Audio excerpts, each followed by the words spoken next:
The question now is what will happen to Europe going forward, because the type of deterrent that we thought was going to prevent the return of war, institutional building and economic cooperation, did not prevent Russia from going to war. In fact, when we have constructed the institutions in Europe after the Second World War, we have constructed institutions precisely for the objective of preventing states from invading neighboring states with the argument that there is a minority across the border that we need to protect, which is exactly what Germany did in 1939, in which, by the way, is exactly the argument that Putin also used in February of this year. After that, Russia has withdrawn or been excluded from a number of the organizations that we have in Europe to prevent further conflict. We are looking for a decoupling, in part, economically speaking, between Russia and Belarus on the one side, and the EU and Western Europe on the other. What are going to be the deterrent mechanisms preventing further conflict going forward in Europe?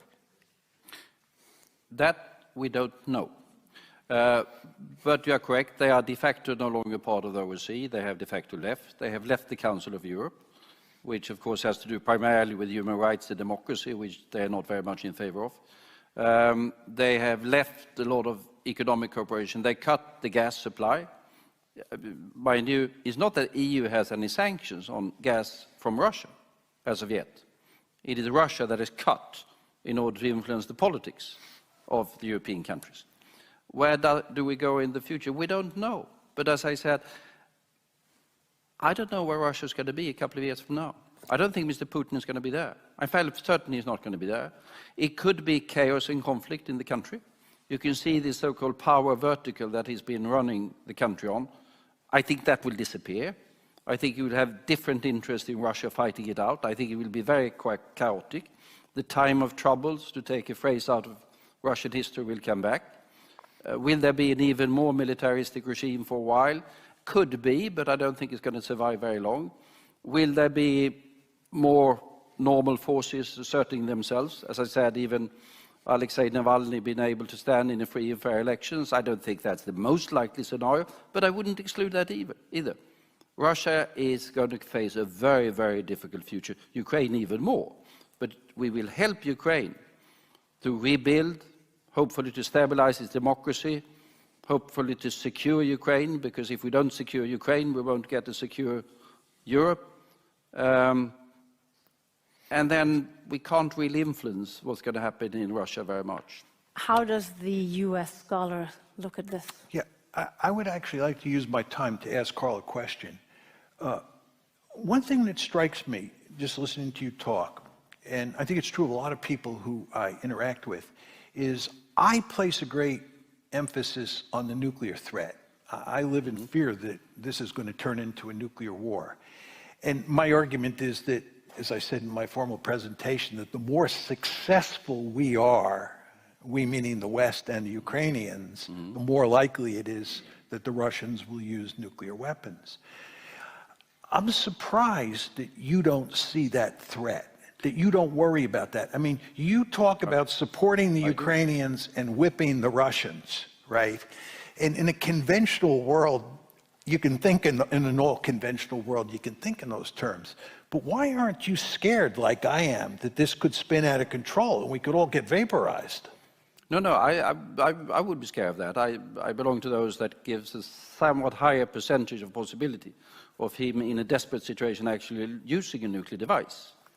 I don't rule it out, because I think the man in a certain situation could be extremely desperate. I think that would be the end of the entire thing. I think it would collapse internally in Russia if he does that, but that's a separate issue. But I will not give in to nuclear blackmail. Because if we were to do that and said, well, he's threatening with nuclear weapons as he does, so we cave in, we give up, then be damn certain he will learn that particular lesson. And he will threaten the one or the others with nuclear weapons, and we will give in. So giving in to nuclear blackmail is highly dangerous, and we must not do that. We are now trying to American and European diplomacy is doing that, building as much as a firewall against him using nuclear weapons as we can, engaging the Chinese, has been doing in the last few weeks, and the Chinese have been fairly good at saying that we shouldn't threaten nuclear weapons in the way that Putin is doing, engaging the Indians and others. Yeah. Will that help? I don't know. But giving in to nuclear blackmail, I wouldn't do that. But the thing is, Carl, when you're dealing with a rival great power that has thousands of nuclear weapons, there are limits to how far you can push against that great power. You can't threaten its survival in any way. Wouldn't you agree with that? I do agree with that. But you're talking about... But asking Putin to go back and respect the borders of Ukraine is hardly to threaten the survival. It's not that we are threatening to invade Moscow. That's not going to happen. But asking him to go back to February 24th is hardly to threaten the survival of Russia. And if he wants to threaten nuclear weapons by trying to use nuclear weapons to defend the parts of Ukraine that he is already trying to take over, I wouldn't give in to nuclear blackmail, because I think that would be extremely dangerous. He would then use nuclear blackmail on the one issue after the other. Okay, so I don't want to put words in your mouth, but basically what you're saying is that you understand that there's a serious risk of nuclear war if we succeed in Ukraine, but you're willing to live with that risk. No, I wouldn't use the word nuclear war. But a nuclear war involves both using nuclear weapons. I think even if Washington hasn't been explicit, but Washington has been very clear that if he sets off a nuke, the Americans will not set off a nuke. So we will not get a nuclear war. The response will be there, but will not be nuclear.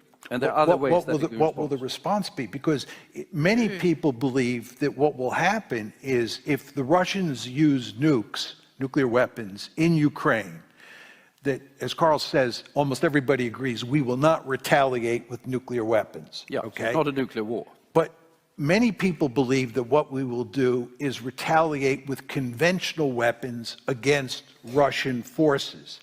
Then you have a great power war, United States versus Russia.